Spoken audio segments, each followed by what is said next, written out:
Bonjour et bienvenue pour la deuxième de Trafic, l'émission citoyenne, une émission qui a vocation de laisser la parole aux gens qui font du territoire.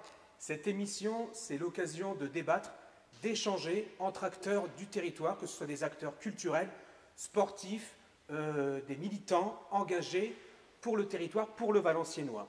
L'émission laisse la parole donc aux forces vives du territoire par différentes pastilles et tables rondes. Chaque mois, un thème et un lieu choisi par notre comité de rédaction. Ce mois-ci, donc, nous sommes à Iris Environnement, situé à Écodin, structure d'accompagnement et d'insertion par l'activité économique.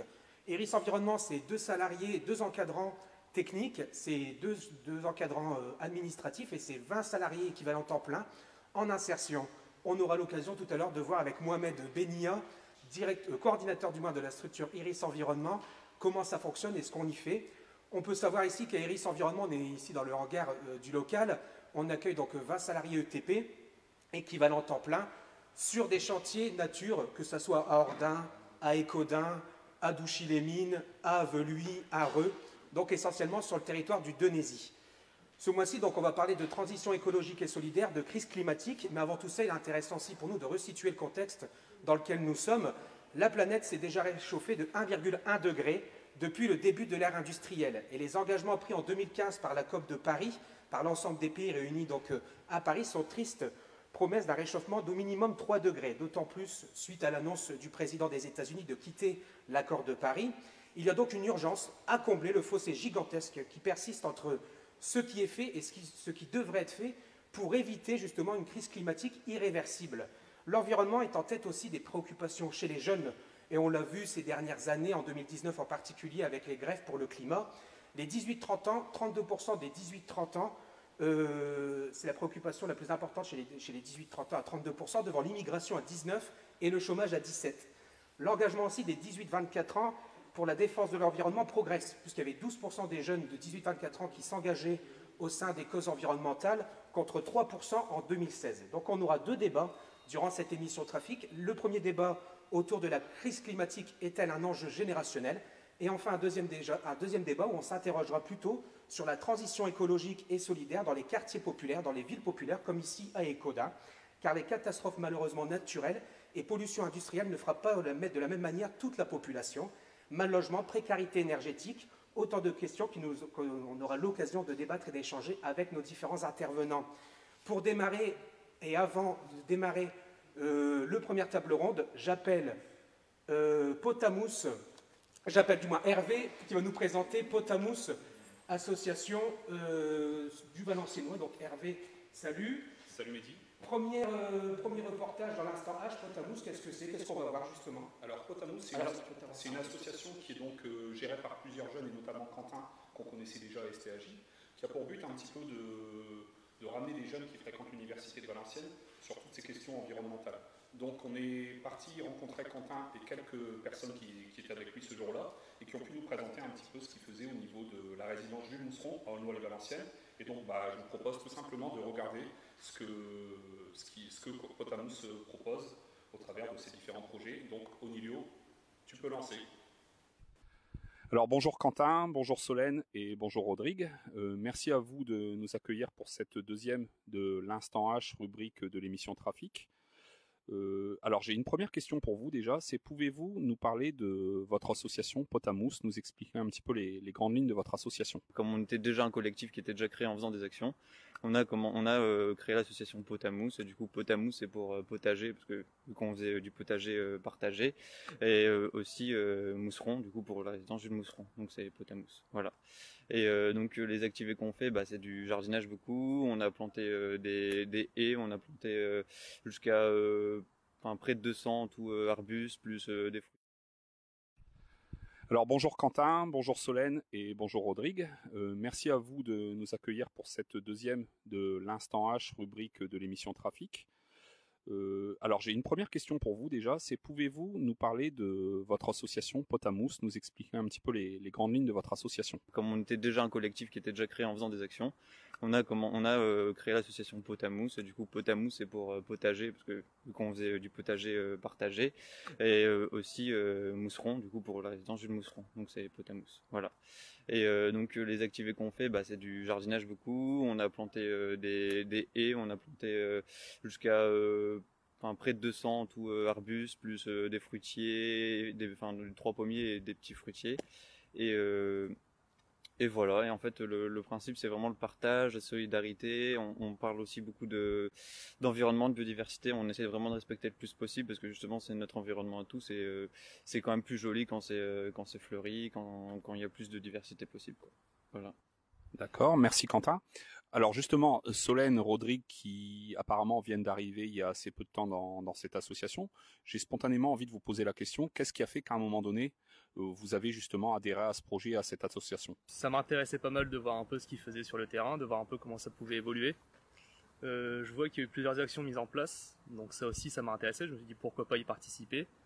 Et aujourd'hui là c'est la deuxième fois que je viens, et j'aime bien aider, et j'aime bien voir que ça peut potentiellement avancer dans quelque chose de concret. Donc je suis là pour voir si potentiellement on peut faire des choses intéressantes pour l'avenir. Solène, toi comment tu es arrivée dans l'aventure? Alors je suis arrivée sur Valenciennes pour mon master et j'étais déjà un peu dans ce côté biodiversité, environnement, je connaissais déjà, donc j'ai cherché ce qui se faisait sur le campus et j'ai trouvé Potamousse et c'est exactement ce que je cherchais.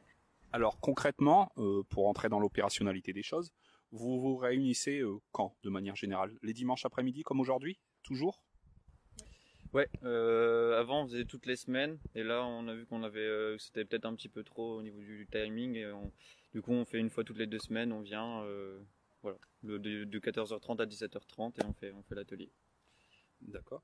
Donc de ce que j'ai cru comprendre et de ce que vous m'expliquez, c'est une association qui a pour but de mobiliser principalement les étudiants donc de la résidence Jules Mousseron sur ces actions-là. J'ai envie de vous poser une question qui n'est pas forcément une question piège, mais une question qui me vient à l'esprit, c'est est-ce que pour ce projet d'association, vous recevez des subventions ou est-ce que vous êtes aidé en termes de matériel, de moyens humains? Est-ce que vous recevez de l'aide de manière générale? Oui, là on est en gros partenariat avec le Crous justement. On a financé les arbres grâce au Crous, on a le matériel aussi qu'on a grâce au Crous, ils nous ont prêté, du coup loué gratuitement un local pour stocker justement les outils qu'on avait achetés avec eux. Donc voilà, ils sont très très solidaires de ça, ils sont vraiment adeptes du projet et en fait ce qu'ils aiment bien c'est que justement on fasse participer principalement les gens de résidence, qu'on est vers eux, et aussi les étudiants principalement. Mais aussi surtout les salariés ils peuvent venir, il y a une professeure qui est venue nous déposer des pieds de tomates, tous les pieds de tomates qu'on a là qui sont magnifiques maintenant, et c'est une professeure qui est venue nous apporter. Est-ce que vous avez des projets majeurs, des axes sur lesquels vous projetez dans les semaines, dans les mois à venir d'intervenir? Est-ce que vous avez vraiment des projets bien spécifiques sur lesquels vous avez envie d'insister? D'abord le côté environnement, c'est vraiment biodiversité le paysage quoi, la beauté du paysage, on est vraiment à fond là-dessus, et l'opération de haies en fait elle a super bien marché, on était une vingtaine, deux fois pour tout planter, donc c'était génial, ils ont tous kiffé, et donc on aimerait bien relancer une pour justement peut-être un peu plus s'agrandir et vraiment miser là-dessus parce que les arbres en plus c'est le meilleur truc pour la biodiversité, et puis c'est joli, et puis ça sert à plein de choses. Et donc on a ce côté-là, on a le côté aussi, en fait on a des composteurs avec la résidence et avec les résidents, on sait qu'ils n'ont pas vraiment trop de poubelles pour les déchets ou des choses comme ça, pour les biodéchets, les déchets de cuisine en fait. Et nous en fait avec la Val Métropole on a eu des composteurs gratuits. Et donc on aimerait bien, en lien avec du coup les résidents, mais aussi les étudiants qui font déjà en fait, mais sur l'autre jardin, mettre plus en valeur les composteurs qui en fait sont tout au fond du jardin, et on aimerait bien les mettre juste là à l'entrée et faire en sorte de pouvoir mettre un récupérateur de pluie. On le regarde, mais du coup est toujours en tête. Alors bonjour Quentin, bonjour Solène et bonjour Rodrigue. Merci. Dirige vers un micro et Seb. D'accord. Et on est de retour sur Trafic, l'émission citoyenne, toujours à Iris Environnement, où on parle des questions environnementales, de la crise climatique.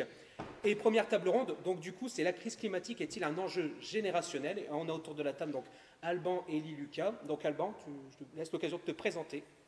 Bonjour à tous, Alban Ronet, président de la Jeune Chambre économique de Valenciennes et sa région. Merci pour cet accueil ce soir. Donc nous, on est une association de jeunes de 18 à 40 ans. On est une association internationale implantée à Valenciennes depuis plus de 60 ans. Et on a à cœur de mettre en place des projets à fort impact sur notre territoire dans différentes thématiques culturelles, environnementales, sociétales. On peut parler notamment du salon des associations, le salon artisanal qui a lieu tous les ans sur Valenciennes. On a également mené des thématiques plus environnementales récemment, notamment le World Cleanup Date en 2018. Et actuellement, on travaille sur un bus autour du recyclage, le Ressources au bus. Ok, merci Alban. On aura l'occasion de revenir sur les projets développés par la Jeune Chambre économique, en particulier sur les questions environnementales. À toi, Élie, de te présenter.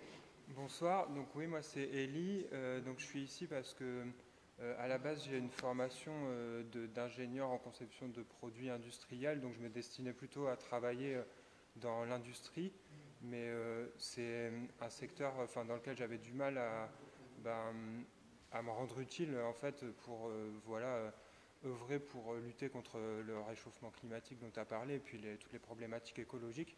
Donc je me consacre maintenant à des projets grâce auxquels j'espère pouvoir participer à cette lutte-là. Et donc j'ai deux projets en cours. Un premier qui est un projet de jeu éducatif qui a pour but de sensibiliser aux thématiques du pic pétrolier, en fait, à la problématique du pic pétrolier et à ce que l'utilisation de cette ressource implique. Et un deuxième projet qui a pour but de répondre à une autre problématique qui est celle des déchets produits par le secteur du mobilier.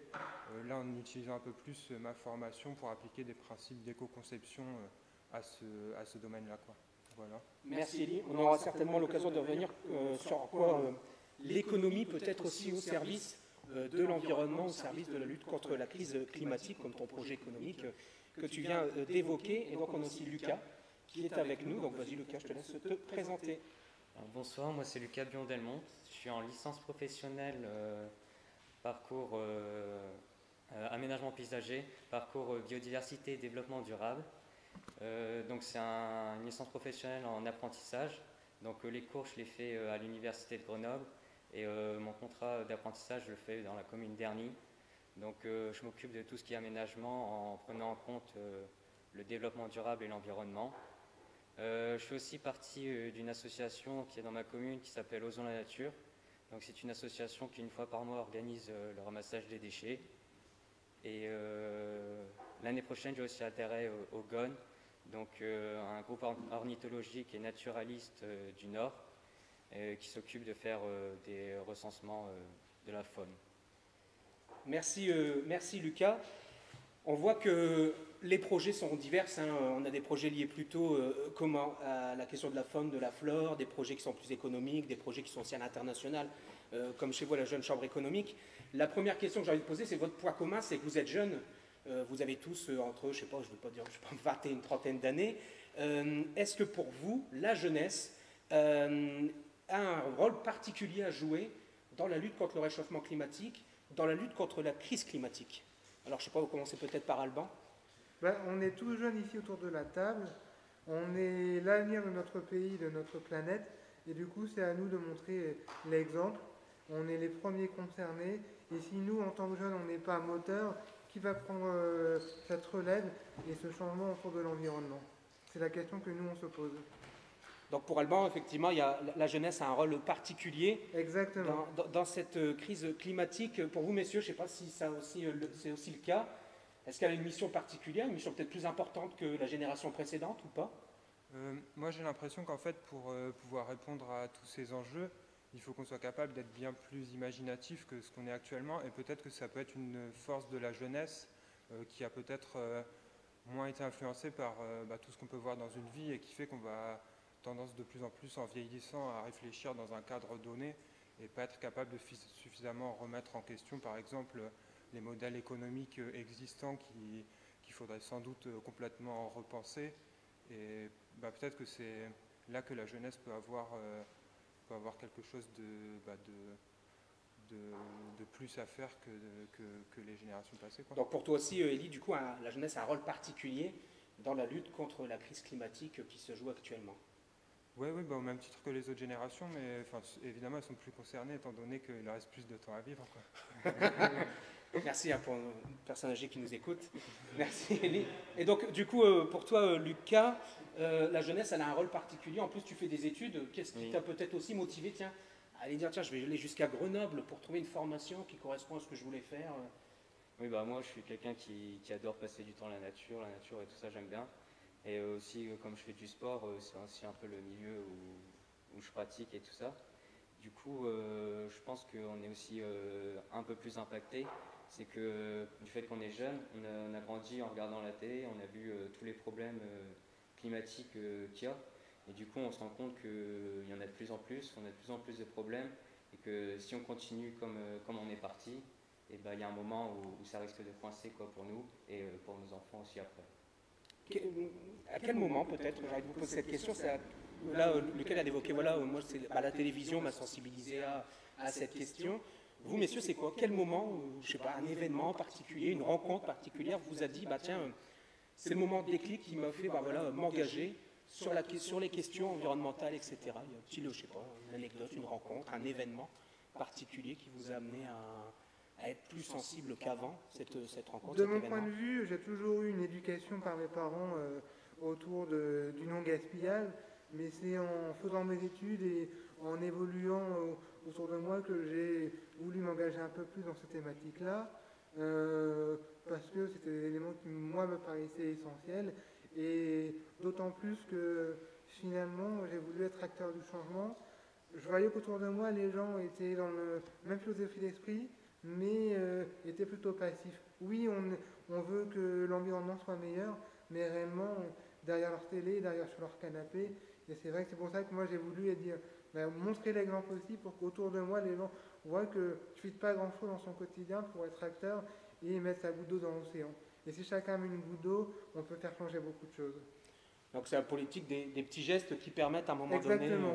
C'est une culture familiale et ensuite c'est moi par moi-même qui ai voulu aller un peu plus loin pour entraîner une dynamique. Très bien, merci Alban. Et toi Elie, c'est quoi un événement, une rencontre qui t'a... Moi je pense que ce qui a commencé à me faire entrer là-dedans, si je puis dire, c'est sûrement le fait que quand j'étais petit, j'étais assez fasciné par la vie sauvage, les grands animaux. Et du coup, ça m'a fait un peu m'intéresser à l'impact de nos activités sur la faune et puis même sur l'ensemble des écosystèmes. Et puis après ça, sur comment l'impact qu'on va avoir sur ces écosystèmes, il peut derrière avoir un impact sur nos sociétés directement, quoi, étant donné qu'elles en font partie aussi. Et c'est comme ça que je me suis intéressé à toutes ces problématiques et que ça m'a paru essentiel d'essayer de faire des choses pour régler toutes ces problématiques, quoi. Justement, Elie, tu parles de régler ces problématiques, donc justement, comment, à un moment donné, voilà, je pense à peut-être des spectateurs sur la chaîne en ce moment en train de nous regarder ou qui vont la regarder en replay plus tard, comment on peut se mobiliser concrètement, quelles sont les actions qui peuvent être mises en place, peut-être des actions très individuelles, hein, comme tu l'évoques, Alban, peut-être des actions plus collectives de votre côté, comment on peut justement s'engager concrètement, qu'est-ce qui motive aujourd'hui un jeune à s'engager sur les questions environnementales? Pour moi, il y a une première chose qui est essentielle, c'est le fait de chercher à ne pas participer à ce qu'on nous propose. Par exemple, moi, avec ma formation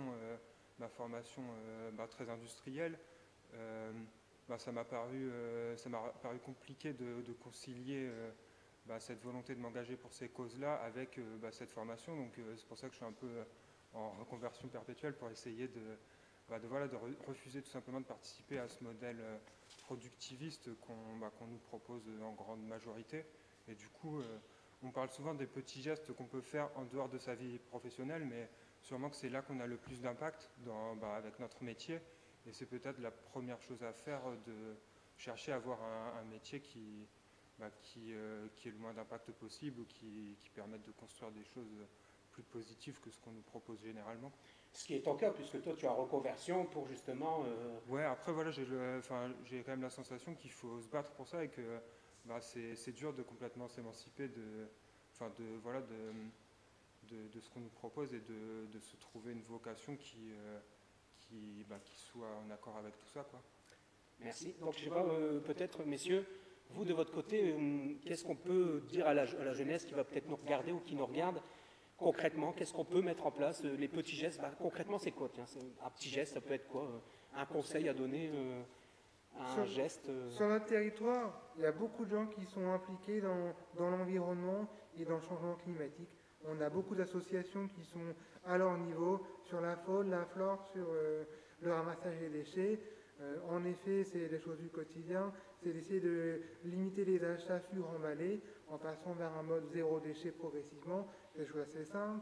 C'est également limiter sa consommation en eau, c'est baisser son chauffage de 1 ou 2 degrés. C'est des choses qui sont évidentes pour moi, mais qui ne le sont pas forcément pour tout le monde. Et il faut s'y mettre progressivement les uns derrière les autres pour avoir un impact un peu plus faible sur notre environnement. Ouais, et de ton côté, du coup, pour toi, Lucas, ça serait quoi le conseil que tu as envie de donner ou l'action collective dans laquelle tu dis, voilà, la jeunesse, engagez-vous là-dedans, c'est important? Moi, en fait, je pense que c'est surtout au niveau de la consommation. Il faut faire attention à ce qu'on achète.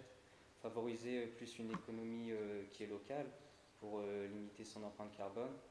Et aussi, éviter la société de consommation et tout ça qui nous pousse toujours à acheter plus, du neuf, tout le temps. C'est pas forcément indispensable.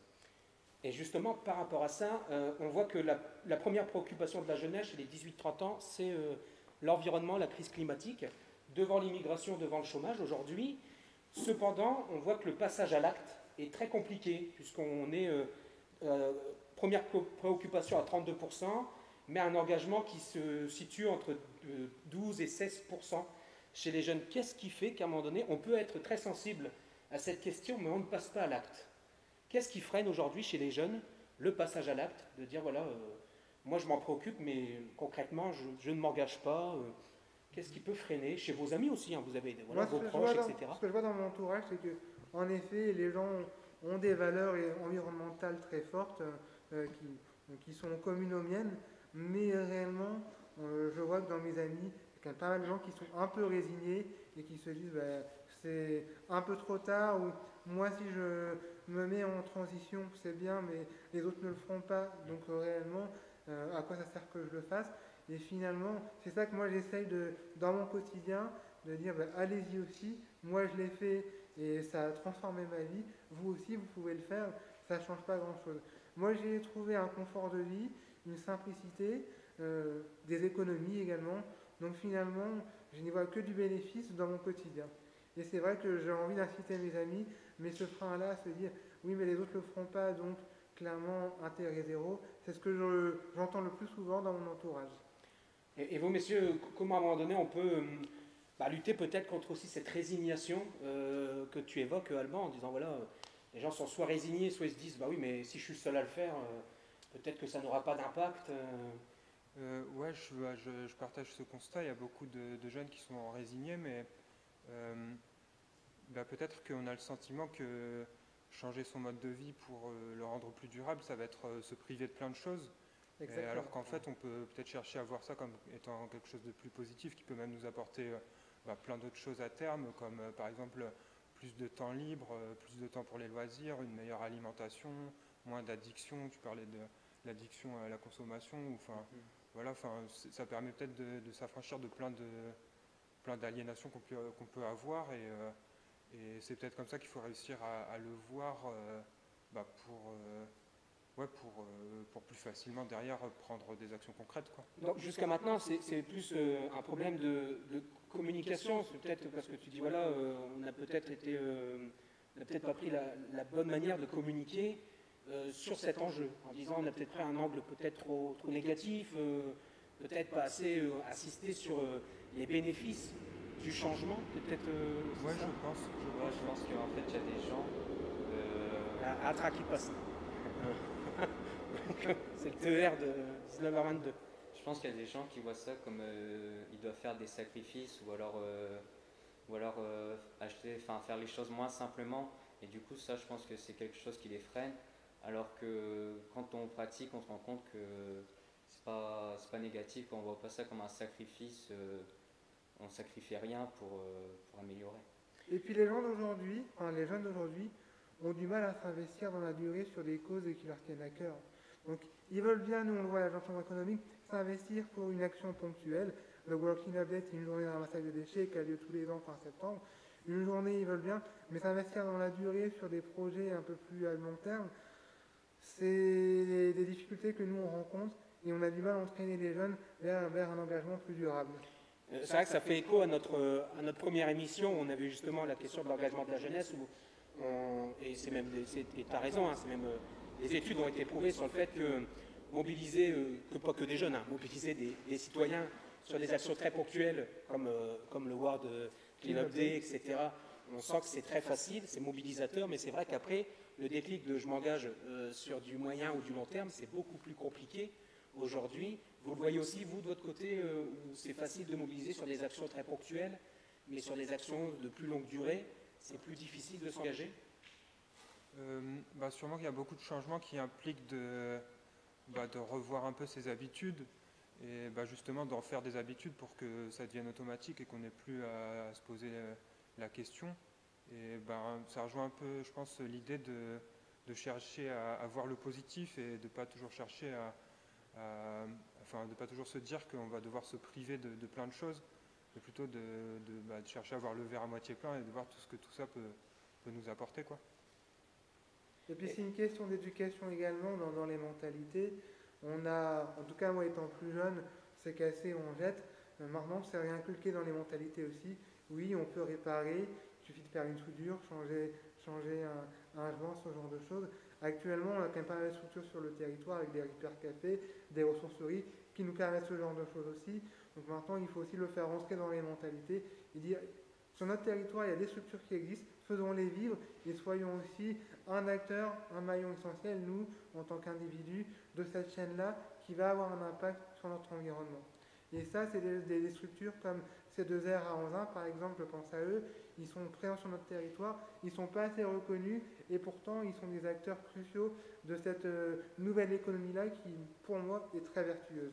Et donc, du coup, par rapport à ce que tu viens de dire sur le réparer au lieu d'acheter, la ressourcerie, etc., c'est à quel moment qu'on peut créer cette rencontre justement entre la jeunesse et ces questions-là? C'est à l'école, c'est la famille, c'est les associations? À quel moment particulier vous vous dites, vous, c'est là où le déclic doit se faire? S'il ne se fait pas là, après c'est peut-être plus compliqué.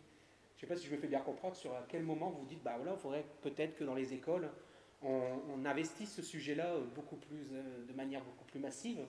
Ou est-ce que vous dites, non, c'est aux associations de le faire, c'est à nous en tant que dirigeants associatifs? Est-ce que c'est aux parents d'inculquer cette mission? Ce qui est un peu ton cas, tu dis que toi tu étais sensibilisé par tes parents. Vous, ce serait quoi votre avis peut-être là-dessus, hein? Sûrement qu'à l'école, c'est là qu'on peut avoir le plus d'impact, étant donné que c'est sûrement, quand on est jeune, qu'on construit le plus ce genre de système de valeurs, ou qu'on apprend le plus, ou qu'on absorbe le plus de choses.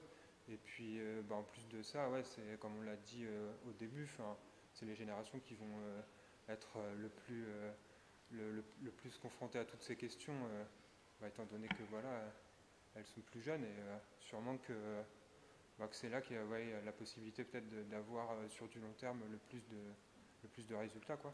Et ce qu'on se constate aussi, c'est qu'à l'école, quand les gens apprennent, ils ramènent le savoir à la maison aussi, et on voit souvent que les jeunes, j'ai vu ça à l'école, et le mettent en place chez eux, parce que la maîtresse a dit que c'était bien de le faire, et eux aussi vont progressivement faire changer la mentalité de leurs parents, qui sont parfois, on va dire plus ancienne école, si je puis dire. Donc tu crois, toi, à l'idée de l'ambassadeur, l'enfant qui va peut-être découvrir, être sensibilisé à ça à l'école et qui va ramener justement ces gestes, cette philosophie à la maison? Moi, je pense que ce serait bien dans les écoles. Parle peut-être dans le micro. Je pense que ce serait bien que dans les écoles, il y ait des cours de développement durable ou quoi, pour que les jeunes, ils soient vraiment impliqués dans la cause dès le plus jeune âge, en fait. Alors justement, peut-être, et aussi ça permettra aussi de clôturer cette première table ronde, mais un petit tour aussi sur vos projets. Tu parlais justement, Élie, de ce projet autour du pétrole et de sa rareté, etc., de cette crise pétrolière qui arrive ou qui est déjà là, tu vas nous le dire. Et c'est justement un outil de sensibilisation ce que tu es en train de créer ou que tu es en train de faire ou que tu as déjà fait. Tu peux nous en parler un peu justement? Ouais, cette idée-là, en fait, elle est un peu partie du constat que c'est une problématique centrale dans notre civilisation, mais qu'elle est très peu abordée, que ce soit dans les médias ou... Enfin, en fait, elle est un peu souvent reléguée au second plan et du coup, moi, ça m'a paru important ou utile, en tout cas, de chercher à vulgariser ou à diffuser plus largement ces sujets-là via un jeu de plateau. Là, c'est l'idée à laquelle j'avais pensé pour faire ça, pour toucher un autre public qui se serait pas intéressé à la question dans les médias classiques, les conférences d'experts qu'on peut entendre sur ces sujets ou les rapports qui sont peut-être un peu moins tout public, quoi. Donc c'était voilà pour un peu élargir la diffusion et les connaissances qui sont existantes sur cette problématique-là, quoi. Et du coup, comment demain, voilà, moi je suis un jeune, je suis une association, je souhaiterais avoir plus d'infos sur ce projet-là. Comment je peux te contacter ou comment je peux rentrer en contact avec toi si je suis intéressé par ce projet? Là, ce projet, il est un peu à un stade embryonnaire, il est dans une phase de test, mais à terme, l'idée, ce serait de faire comme c'est le cas pour les jeux de plateau, le confier à un éditeur. Donc je suis en contact avec un éditeur de jeux engagé qui à terme pourra se charger de la distribution, quoi. Donc c'est comme ça que j'envisage la chose, quoi. Ok, donc on voit aussi quand même que l'environnement, les sujets, la crise climatique, etc. permettent aussi l'innovation, hein. C'est que c'est aussi un accélérateur d'innovation, d'idées comme la tienne, etc. Comme ta deuxième idée, hein, que tu avais évoquée en début d'émission. Du coup, Alban, puis après on clôturera par Lucas, sur les projets en ce moment de la Jeune Chambre économique. Tu as parlé du bus. Peut-être nous en toucher un mot. Donc nous, en 2016, on a déployé le World Cleanup Day, qui est une journée de ramassage des déchets qui a lieu tous les ans en fin septembre et qui a été repris depuis par la métropole de Valenciennes. À l'heure actuelle, on travaille sur le ressourcebus. C'est quoi? C'est un bus qui a pour but de recycler et revaloriser les déchets de nos quotidiens pour les revendre. Nous, on veut, par ce bus-là, être mobile, aller dans les territoires un peu plus ruraux où la demande est forte, comme le Pays de Mormal par exemple, et en même temps on aimerait pouvoir fédérer tous les acteurs du territoire qui sont assez nombreux derrière une même cause avec ce bus. Et donc actuellement, si on veut en savoir plus, on peut nous trouver sur nos réseaux sociaux, JCE Valenciennes, et actuellement on est à la recherche de partenaires pour pouvoir mener à bien ce projet, donc n'hésitez pas à nous contacter à ce sujet. Eh ben, l'appel est lancé, merci Alban. Lucas, un peu de ton côté, comment on contacte les associations dans lesquelles tu es engagé à Ernie? Comment on peut, si voilà, on a un jeune ou un moins jeune qui s'y intéresse, comment on peut les contacter? Alors pour Osons la Nature, le mieux je pense pour les contacter ce serait sur la page Facebook. Et puis après moi au niveau de mes projets, donc mes études je les fais dans le but de travailler dans la gestion et protection de la nature. Et à côté de ça, plus tard j'aurai d'autres projets comme vivre dans une maison autonome et pratiquer tout ce qui est permaculture, etc. On aura certainement l'occasion, peut-être dans les prochaines émissions, de raborder ces questions autour de la permaculture, etc. Même si j'imagine qu'on va en parler juste après. On va en reparler. Un dernier mot, vous avez évoqué systématiquement les réseaux sociaux. Est-ce que les réseaux sociaux jouent un rôle dans la sensibilisation de la jeunesse sur la crise climatique? Et ça sera votre mot de conclusion aussi, du coup. Est-ce que, Facebook, Instagram, etc. sont importants pour sensibiliser la jeunesse sur ces questions-là? Pour moi, oui, c'est clé, puisque tous les jeunes actuellement sont connectés, et c'est un moyen de partager, diffuser la connaissance pour sensibiliser au maximum. Merci Alban. Élie? Pour sensibiliser, je pense que oui, mais après, je pense qu'il faut passer ce cap de la prise d'information et puis passer à l'action. Et j'ai l'impression que parfois, ils sont un peu moteurs d'inaction aussi, les réseaux sociaux, quand ils deviennent trop chronophages. Et je pense que c'est nécessaire de franchir ce cap-là. Le juste équilibre à trouver, c'est ça? Et donc du coup, de ton côté, Lucas, ça joue un rôle clé? Moi, je pense que c'est un instrument de communication qui est assez important, comme aujourd'hui d'ailleurs. Et je pense que c'est quelque chose qu'il faut utiliser régulièrement pour propager des idées. Merci Alban, merci Élie, merci Lucas pour cette première table ronde. J'appelle Sébastien qui va me rejoindre. Alors pour rester aussi, on va lancer le player. Simplement, Sébastien vient me rejoindre puisqu'on va avoir l'œil du cyclope. Déjà, c'est quoi l'œil du cyclope? En effet, on est allé à la rencontre des gens dans la rue, carrément. On est allé les voir directement et ils nous ont donné leur avis sur l'écologie, ce qu'est l'écologie, comment ils le pratiquent ou pas, parfois. Et aussi, s'ils ont des idées, comment est-ce qu'on peut aller dans le sens de l'écologie, voilà. Donc c'est parti, on va pouvoir voir la vidéo tout de suite. Magnéto. Pour vous, l'écologie, c'est la nature, les arbres, les fleurs. C'est surtout prendre soin de la planète, je pense. C'est l'affaire de tous, l'écologie. Il faut faire des efforts, surtout. C'est faire attention surtout à la Terre. C'est tous les moyens utilisés pour préserver la planète et les générations futures. C'est vague comme question. C'est prendre soin de l'environnement. Faire attention à la planète. Avoir les bons gestes pour éviter de polluer facilement. Alors pour moi, l'écologie, c'est tout ce qui concerne les êtres vivants. Et c'est préserver la nature principalement. Pour moi, l'écologie, c'est prendre soin de la nature. C'est elle qui nous a créés. Du coup, faut lui rendre ça, parce que la vie est belle. D'après vous, les jeunes sont-ils concernés? Absolument pas. Ou en tout cas, une majorité non. Après, je pense qu'avec les mœurs, ça commence à évoluer, mais dans tous les cas, je crois que pas trop au final. Je pense qu'on est les plus concernés vu que c'est nous que ça impacte, parce que c'est pas des personnes âgées par exemple qui vont pouvoir changer grand chose, surtout que malheureusement ils vont plus rester aussi longtemps que nous sur Terre, je pense. Mais on est concernés, mais on fait rien en fait. Oui, totalement. Je trouve qu'ils prennent beaucoup Ils mettent des choses en place. Déjà, les marches contre le climat, il y avait beaucoup de jeunes. Et j'ai l'impression qu'ils sont plus concernés par l'écologie. Oui, forcément. Je pense que c'est d'ailleurs ceux qui vont pas peut-être les premiers concernés, parce que c'est nous qui allons vivre plus tard sur la planète. Ouais, c'est ça. Ouais. Ceux que ça aura impacté plus tard, c'est nous, donc je pense que on est directement impacté, quoi. Vous sentez-vous concerné par l'écologie? Déjà, j'aime bien la propreté des rues. Quand je vois que c'est sale. J'ai travaillé 4 ans à ramasser les papiers. Alors quand je vois que les autres, ils les jettent par terre, ça manque là.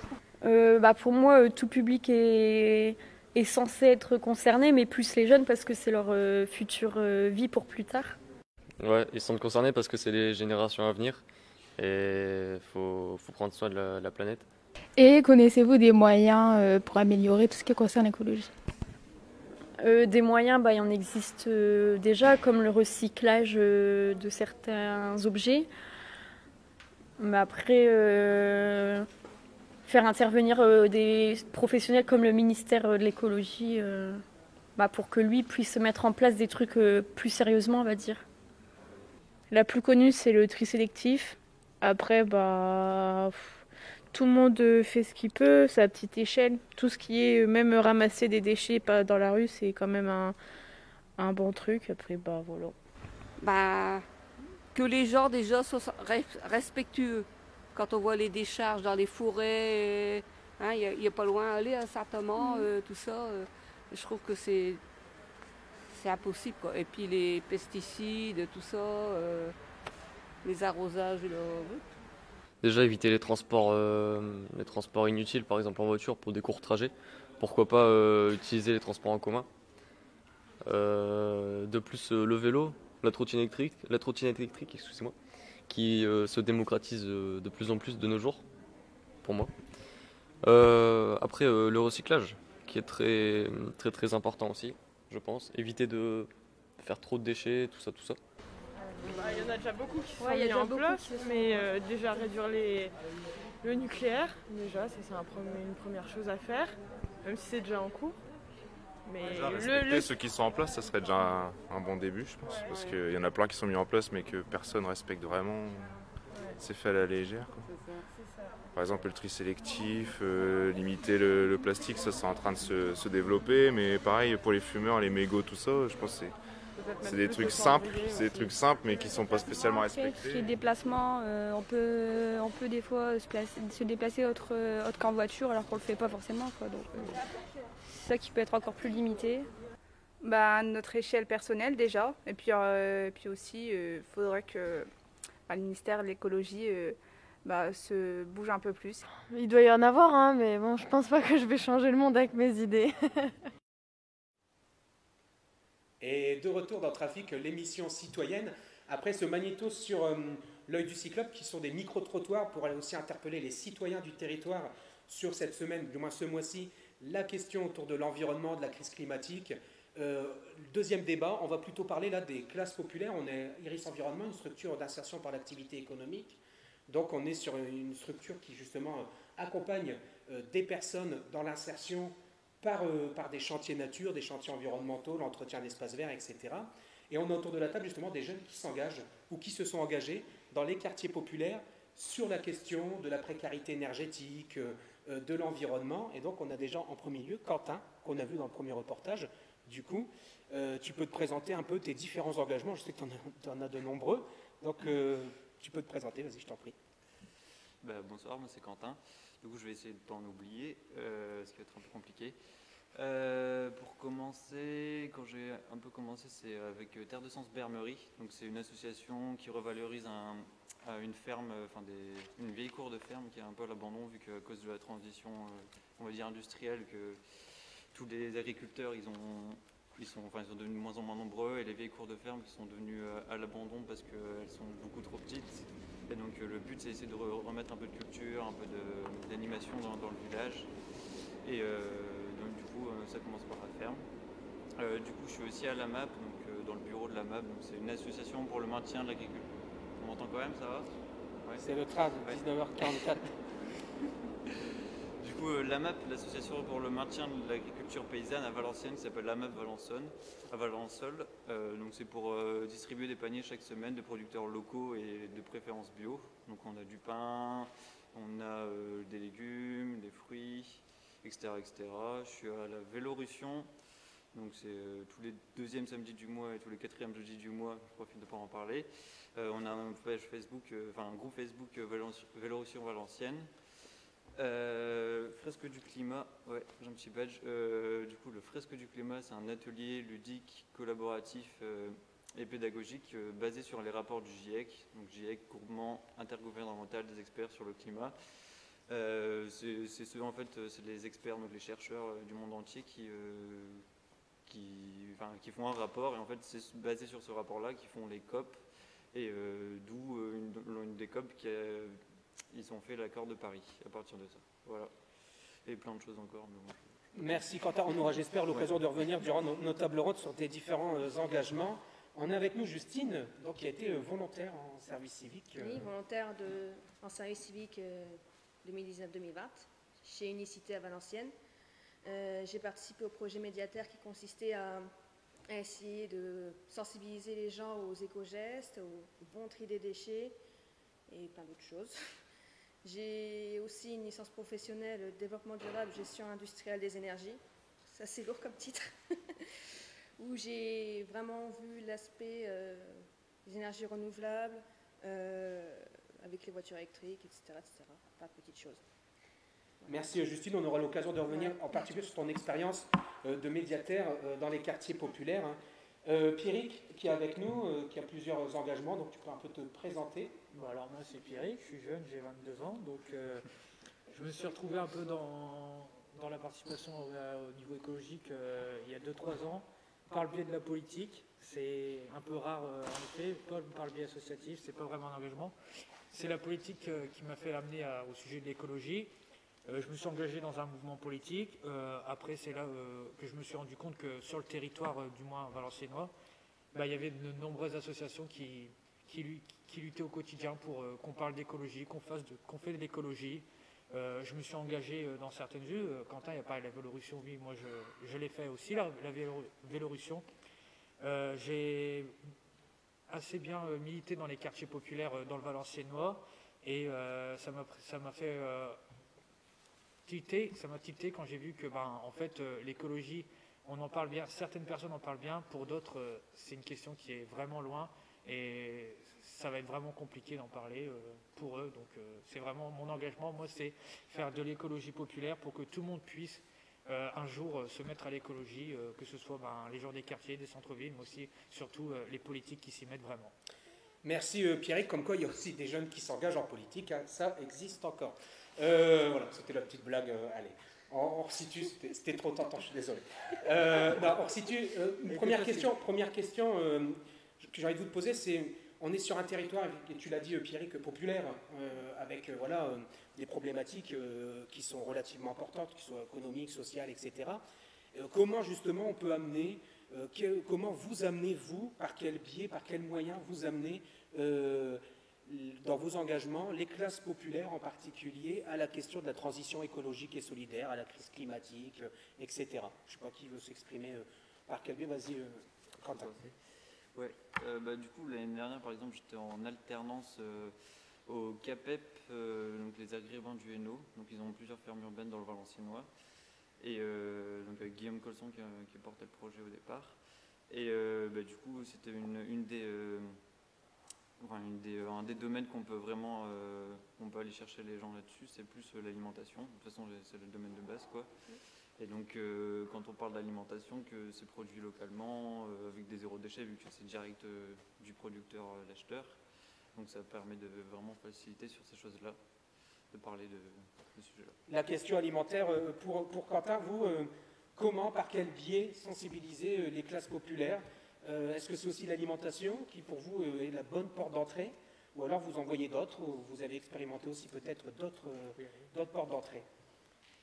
Moi, quand j'étais en service civique, on avait abordé la question sur le tri des déchets, parce qu'on est tous concernés, on a tous des déchets. Hein. Et c'est pas forcément la priorité des foyers populaires, parce qu'eux, ils disent, bon allez, on met ça comme ça, et dans la poubelle, sans forcément penser au tri. Ce qui, je trouve, est une erreur, parce que on jette un bout de papier qui n'a rien, alors qu'on peut forcément en faire autre chose. Et ça, dans les quartiers populaires, on n'y pense pas forcément, malheureusement. Donc nous, moi, quand j'étais en service civique, on allait directement chez les gens, donc on portait en porte-à-porte. Ils ouvraient pas, bon ça c'est notre question. Et on prenait le temps de discuter avec eux quand on voyait qu'ils avaient envie de discuter. Et on a eu des gens qui disent, ouais non, moi je trie pas, de toute façon les politiques, eux, c'est pas eux qui trient. Le classique, sans pouvoir vexer. C'est à Saint-Pierrick aujourd'hui. Après, il y avait des gens qui étaient tout à fait ouverts à ça. Il y avait des familles qui faisaient déjà du zéro déchet, qui s'étaient intéressées à la question. Après, il y en a d'autres, on voyait qu'ils ne voulaient vraiment pas, donc du coup, on n'a pas vraiment forcé parce qu'il n'y a pas vraiment de problème. Donc, autant et sur l'alimentation, tu partages plutôt l'avis de Quentin sur le fait de dire que c'est une bonne entrée disons qu'on a besoin de manger en fait. Et acheter local, des moments, on ne se rend pas compte que ça revient moins cher que d'acheter un produit qui vient de l'autre bout de la planète, quoi. Ok, merci Justine. Et toi, du coup, Pierrick, comment, par quel biais toucher les classes populaires sur les questions autour du changement climatique, de la transition écologique et solidaire? Quand on parle des quartiers populaires, c'est souvent des quartiers, des gens qui ont des problèmes économiques. Leur première pensée, c'est comment finir le mois. Moi, j'ai souvent milité avec un slogan, c'était « fin du mois, fin du monde, c'est le même combat ». Ces familles qui sont là, ils pensent à finir la fin du mois et nourrir leurs gosses. Il faut leur parler de ça pour qu'ils comprennent. L'écologie, c'est aussi une aide pour le porte-monnaie. Moi, je sais que dernièrement, on a parlé notamment de l'isolation des grandes tours d'immeubles dans les quartiers populaires, les HLM. Certains immeubles sont mal isolés. On utilise le chauffage 3 fois plus que dans les maisons isolées, ce qui fait grimper la facture. Donc là, si on commençait par des réelles mesures politiques, ça aiderait ces familles. Le porte-monnaie, il serait plus gros. Ça permettrait d'avoir des fins de mois moins difficiles. Si on a parlé d'alimentation, sur la question de l'alimentation, effectivement, aujourd'hui, il y a des gens, ils pensent d'abord à nourrir leur famille, et après ils se disent, peut-être c'est plus cher. Ces gens-là, ils voient pas vraiment ils n'ont pas de perspective de dire peut-être si ça c'est produit à côté, c'est peut-être moins cher. Ces gens-là, ils ne pensent pas comme ça. Ils pensent aller déjà dans des grandes surfaces. Ces gens-là, ils se dirigent vraiment vers les grandes surfaces. Ils ne vont vraiment pas vers les petits commerces de centre-ville. Pourquoi? Généralement, c'est peut-être plus cher. Après, dans ces grandes surfaces, c'est la surconsommation. La surconsommation, la surproduction, donc ça arrive en gros arrivage, c'est beaucoup moins cher. Et les gens préfèrent acheter à des prix vraiment plus bas. Ça les aide. Dans ces quartiers-là, on a aussi beaucoup de gens, quand on leur parle de tri, effectivement, c'est des gens qui sont dégoûtés de la politique. et on va leur dire, ils vont dire, bah, c'est pas les politiques qui trient. Effectivement, le tri c'est quelque chose, mais moi je pense que ces gens-là, ils doivent pas être les seuls à faire les efforts. Il y a tout le monde qui doit faire les efforts. Que ce soit le petit contribuable dans sa maison, dans son immeuble, dans son quartier, mais ça doit être aussi les grandes entreprises. Aujourd'hui, moi je trouve qu'on demande beaucoup aux contribuables, ok, mais on ne demande pas assez aux grandes entreprises, certaines grandes entreprises qui surproduisent. On va, je ne sais pas, dans des grandes surfaces, on voit des paquets, on emballe une pomme coupée en morceaux et ça on le voit souvent partagé sur les réseaux sociaux, ce type de photos qui est souvent relayé. Par rapport à la question économique, on parle souvent de précarité énergétique. C'est pour un foyer les difficultés à payer ces charges, on va dire, de fluide, hein, électricité, gaz, etc. C'est une question qui est souvent très fréquente dans les quartiers populaires. 19% des habitants de la région sont en précarité énergétique. C'est beaucoup plus élevé sur notre territoire. Est-ce que l'entrée économique, c'est vraiment là où on se dit on peut avoir l'oreille et l'attention de ces habitants qui rencontrent, comme le disait Pierrick, déjà des difficultés économiques en disant, ben voilà, je vais vous proposer, comme tu l'as fait, des éco-gestes pour vous permettre de faire des économies. Les gens l'entendent facilement ou alors c'est plus compliqué? On dit la précarité énergétique, mais il y a un tout. On dit les éco-gestes, mais si le bâtiment il est vraiment mal isolé ou vieux, ça ne change rien. Là, c'est carrément... Après, il y a des... Comment dire? Il y a des systèmes qui sont mis en place par l'État pour aider les gens à rénover leur habitat et tout le monde n'est pas forcément au courant. Moi, j'ai découvert ça quand j'étais en licence. Je ne savais pas que ça existait, ce genre de choses. Je trouve qu'il faudrait que les fournisseurs d'énergie, donc que ce soit gaz, électricité, quand ils sont au courant que les personnes ont du mal à payer leurs factures, qu'ils essaient de se rapprocher de ces personnes-là pour dire, écoutez, vous avez du mal à payer, qu'est-ce qui pose problème, est-ce qu'on peut aider? Et là, je pense qu'on gagnerait à la fois pour que ces personnes puissent payer leurs factures, mais aussi à réduire les consommations énergétiques. Et là, je pense qu'on aurait peut-être quelque chose. Donc il y a aussi pour toi un problème de communication dans les dispositifs qui existent, par exemple pour les propriétaires en particulier, hein, pour rénover leur bâtiment, parce qu'après, bon, quand c'est des locataires, c'est plutôt à la charge du bailleur, du propriétaire. Ouais. Mais il y a vraiment un manque d'information. Les espaces info-énergie peut-être ne sont pas assez connus, reconnus sur le territoire. Et après, le souci, c'est qu'il y a énormément d'arnaques sur ce genre de... L'isolation à 1 euro, c'est ça? Voilà, c'est ça. Après, il y a du vrai et il y a du faux. Donc les gens ne voient pas forcément où est l'arnaque. L'entrée économique, de dire à des gens, voilà, moi je vais vous proposer une technique pour faire des économies. Ça marche ou ça ne marche pas? Disons que ça pourrait marcher si, par exemple, on balançait pas... J'avais écouté justement la radio la dernière fois, c'est un chercheur qui cherchait exactement sur quoi, je ne sais pas. Il cherche en tout cas. Voilà, il cherche. Mais en gros, il disait qu'on recevait par exemple 400 à 500 messages de publicité, donc pour consommer, pour acheter, etc. Et à côté de ça, les trucs sur la transition écologique, enfin les messages qu'on peut entendre sur la transition écologique, tu en entends 4, 5 par jour. Donc en fait, c'est un peu une bataille que tu peux pas gagner dans tous les cas, même si tu parles sur l'économie, qu'ils vont gagner de l'argent, etc. Mais en fait, ils ont tellement d'informations contraires que oui, ça marche, mais si on les rabâche dessus, etc. Donc il faut de l'argent derrière. Et comme ceux qui ont de l'argent, c'est plutôt les multinationales qui font du greenwashing, c'est beaucoup plus compliqué. Comme, alors le greenwashing, peut-être explique en 2 mots ce que c'est pour si quelqu'un ne connaît pas. Lavage de cerveau. Non, pardon. Non, mais en gros, du coup, c'est, on va dire qu'on fait quelque chose d'environnementalement positif, alors que ça ne l'est pas forcément. Et c'est surtout, prenons l'exemple du billet d'avion. Donc en fait, le billet d'avion, il y a des entreprises qui disent, en fait, votre billet d'avion, si vous mettez un petit peu plus d'argent, vous pouvez compenser vos émissions de gaz à effet de serre. Donc les gaz à effet de serre, c'est par exemple le CO2, etc. C'est ce qui fait un peu réchauffer la planète, quoi. Enfin, voilà, le climat. Et du coup, si vous faites ça, à côté de ça, on va planter des arbres. Voilà. Donc c'est un petit peu ça, donc c'est un truc qui sert... vous pouvez polluer parce que finalement vous avez assez d'argent pour à côté compenser et puis planter des arbres. Mais surtout que ça équivaut pas du tout en fait. Mais bon, voilà. Et ça fait écho aussi, Pierrick, parce que voilà, tu es aussi animateur à côté de tes engagements. J'avais une question à vous poser, puis aussi évidemment à Justine et à Quentin, c'est Est-ce que la jeunesse, est-ce que voilà, le fait d'être au contact aussi de jeunes enfants, de jeunes adultes, de jeunes adolescents, de les sensibiliser à cette question-là, est-ce que ça peut avoir des répercussions chez leurs parents demain ou après-demain, ou ben non, c'est compliqué parce que voilà, les collègues tout à l'heure disaient cuit plutôt. Donc vous partagez plutôt cet avis-là ou pas? Oui. Moi, je suis plutôt d'accord. Moi, je fais un centre de loisirs. On a fait une animation sur ce qui est le recyclage. Les enfants, au début, ils n'en avaient jamais entendu parler, sûrement parce que les parents eux-mêmes ne le faisaient pas. Après avoir fait l'activité, le lendemain, le recyclage s'est mis en place au sein de l'établissement. Et on a des parents qui sont venus nous voir, depuis ça fait 2 jours qu'il veut mettre le plastique avec le plastique, l'emballage et tout. Ça a peut-être bien marché, mais c'est des jeunes, moi j'ai des 5-6 ans.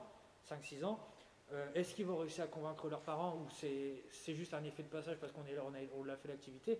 Ça c'est à voir, mais si au sein de, par exemple, on peut parler de l'école, en ce moment, ça va être la rentrée.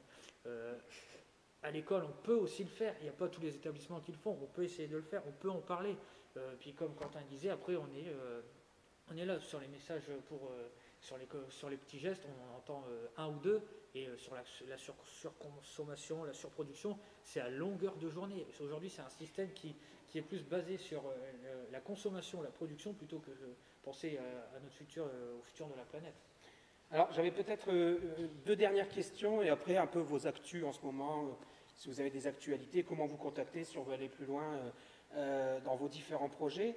J'avais une première question, c'était autour de la jeunesse, en particulier des étudiants, puisqu'il est estimé que 62% des étudiants sont en situation de précarité énergétique. Vous l'avez été ou vous êtes étudiant. Qu'est-ce qui est mis en place au sein des logements, au sein des établissements Crous, etc., ou pas, pour justement accompagner ces étudiants qui sont en situation de précarité énergétique? 62%, le chiffre quand même fait frissonner. Quentin? Je vais plutôt parler de ce qui n'est pas mis en place. Parce que techniquement, tous les logements, enfin tout ce qui est logement Crous par exemple, parce que justement notre jardin il est basé dans une résidence, donc on sait très bien tous les problèmes qu'ils ont et on sait très bien que l'argent qui est mis, il est très faible dedans, parce que par exemple, les locaux ils sont assez vétustes, ils sont vieux, et en fait ils voudraient une grosse rénovation. Là par exemple le local il a été un petit peu entre guillemets inondé d'eau chaude, parce qu'il y a un tuyau qui avait percé ou quoi. Donc c'est vraiment des choses comme ça. Et ce qu'il y a, c'est qu'il faut... L'écologie souvent c'est un peu ça, je trouve, c'est qu'il faut un gros effort d'un seul coup pour économiser énormément après. Mais ça va se compter en plusieurs années. Et l'impact politique, c'est la même chose en fait. Mais le problème, c'est que l'impact politique, il n'existe pas actuellement parce qu'il vise dans les 5 ans. Donc forcément, ça s'arrête après. Et donc ils ne vont pas chercher des trucs à long terme. Et donc ils ne financent pas... la rénovation des... Mais après, le problème, c'est que c'est un vrai problème sociétal, plus que problème juste de l'environnement. Si on garde la culture... en ce moment, on s'en bat les couilles de la culture, l'éducation pareil. Tu mettras 1 euro quand même dans la boîte à bonbons. Je t'en mettrai 10 si tu veux. Mais voilà, tout ce qui est les postes qui sont tout service public, en fait, finalement, ça sert à l'écologie, quoi. Le train, on s'en fiche, on le privatise, mais finalement, à côté de ça, est-ce que les entreprises privées, elles doivent avoir un impact positif? Est-ce qu'on a vraiment une obligation? Rien du tout. Et la culture, c'est pareil, on parle de l'éducation. L'éducation, c'est ultra important. La culture, c'est la base de l'écologie. En fait, tu peux pas faire d'écologie sans faire de culture, parce que finalement, c'est le vivre ensemble. En fait, c'est comme ça qu'on va changer les choses. Et en fait, il n'y a pas de sous qui sont mis dessus parce qu'ils préfèrent privatiser à outrance. Alors, je vais resituer quand même sur ma question, peut-être aux collègues, sur les étudiants, 62%. Des étudiants sont en situation de précarité énergétique, ça vous évoque quoi en quelques mots? Et après je reviens à ta question parce qu'elle est intéressante, je ne l'ai pas oubliée. Surtout que les étudiants pensent surtout à financer leurs études, surtout si c'est des études en commerce, médecine, etc. Moi personnellement je n'étais pas concernée, mais il y a des gens que je connais, ils étaient en logement Crous, il y a une fille que je connais, son logement c'était une vraie passoire énergétique, merci. Parce que des moments, sa fenêtre était fermée, elle sentait le courant d'air passer. Je pense que Donc il y a un problème autour de la rénovation Voilà. Mais, des établissements. Alors parle un peu plus fort. D'accord. Parce que, comme beaucoup d'entreprises, on pense rentabilité, mais à très court terme. On ne voit pas à long terme. Et c'est ça, je pense, qui a un gros frein en rénovation des bâtiments, des logements étudiants. Alors, en un mot, Pierrick, sur la question de 62% des étudiants sont en situation de précarité énergétique, c'est lié essentiellement au logement. C'est la triste réalité, oui, il y a le logement. Moi, j'ai été pendant un an dans une résidence Crous. Juste devant chez moi, il y avait une fuite d'un tuyau d'eau chaude. Une fois par semaine, on n'avait pas d'eau chaude parce que ça fuyait. On devait faire chauffer notre eau nous-mêmes, du coup, pour se laver. Ça a été le temps que ça intervient. Le Crous, c'était pas sa priorité, vraiment. Ils intervenaient, comme on disait, à court terme, pour réparer à court terme. Il n'y a jamais eu de rénovation aujourd'hui qu'on peut prendre partout je parlais de l'eau vite fait, partout en France, les canalisations, je ne sais pas, il y a une perte énorme d'eau dans les canalisations. Il faut rénover tout ça, quand il faut rénover les résidences Crous. Moi, je suis resté un an et au bout d'un an, je suis parti parce qu'il n'y avait rien qui était fait et je me disais, certes, le loyer n'est pas cher, mais au niveau électricité, tout, ça me revient plus cher. J'ai pris un petit appartement privé, certes, il était vraiment petit, mais ça m'a permis d'alléger mes factures d'électricité, où j'avais un bon propriétaire. Donc il y a des étudiants qui préfèrent quitter les logements du Crous pour aller dans le secteur privé marchand, chez des bailleurs privés. C'est ce qui est alertant, du coup, ce qui questionne, ce qui doit questionner. On a bientôt fini, on m'a dit qu'on a bientôt fini. J'avais quand même une dernière question, puis après vos actus. C'est celle de comment, il y a eu de grandes mobilisations pour le climat, la marche pour le climat, Pierrick, dont tu étais en partie à l'initiative, etc. La question, elle s'est souvent posée, est-ce que les classes populaires sont dans ces marches, est-ce qu'ils se mobilisent dans les démarches collectives, je parle là plutôt. Il y a eu les marches pour le climat, il y a eu avec Greta Thunberg, etc., de différents mouvements. La question a souvent été posée en disant, non, mais ce n'est pas des rassemblements qui intéressent, où on n'arrive pas à mobiliser les classes populaires. C'est vrai déjà ou c'est pas vrai? Et si c'est vrai, c'est pas vrai, pourquoi ça ne se voit pas ou ça ne se voit pas assez? Je ne sais pas qui veut, sur ces démarches collectives, Pierrick, Justine, commencer. Vas-y. Mais ça peut être aussi sur la question, tu disais, la privatisation, machin, on sait que c'est contre, ça questionne la question environnementale, mais on voit bien que dans les mobilisations, concrètement, les classes populaires ne sont pas toujours au rendez-vous. Je pense que c'est surtout une question une genre de catégorisation en fait de classe sociale. Par exemple, il y a les gilets jaunes. En fait, finalement, il y a beaucoup de gilets jaunes qui disent, qui ont la même revendication que nous, qui sont passés en gilet vert, des choses comme ça. Et c'est vrai que quand on parle d'écologie, en fait, il y a beaucoup de stigmatisation de genre, c'est pour les bobos, c'est pour les riches, et des choses comme ça. Donc c'est vrai que même pour les marches pour le climat, c'est dur d'avoir de gens, ou les vélorussions finalement, alors que finalement, ceux qui utilisent le plus le vélo, c'est bien sûr, c'est les gens qui ont du mal à finir la fin de mois et qui sont obligés de prendre le vélo parce qu'ils sont passés dessous pour s'acheter une voiture, tout simplement même le permis. Donc c'est finalement les premiers écolos, c'est eux, parce que les riches, c'est ceux qui consomment le plus. C'est ça qui est un peu ironique, mais bon. Mais du coup, oui, on a vraiment du mal à mobiliser les gens, parce qu'ils disent justement, en fait, moi, j'ai pas, eux, ils bossent, ils pensent vraiment à ça, à essayer de nourrir leurs enfants, des choses comme ça. Ils ont plus de mal à se revendiquer là-dedans. Et en plus, il y a vraiment une côté catégorisation, des écolos bobos. Et du coup, finalement, eux, ils militent quand même, ils font des choses, etc. Mais pour venir, c'est beaucoup plus compliqué, parce qu'il y a une sorte de... je sais pas, c'est un peu comme si on fallait s'intégrer dans un groupe qui est déjà créé, qui est déjà formé en fait, qui est les gens qui sont un peu plus au courant des choses et que voilà. C'est souvent une critique qui est renvoyée en disant ces questions-là, comme tu le disais, c'est une préoccupation des bobos, etc. Les classes populaires s'y retrouvent pas. C'est vrai ou pas, Pierrick?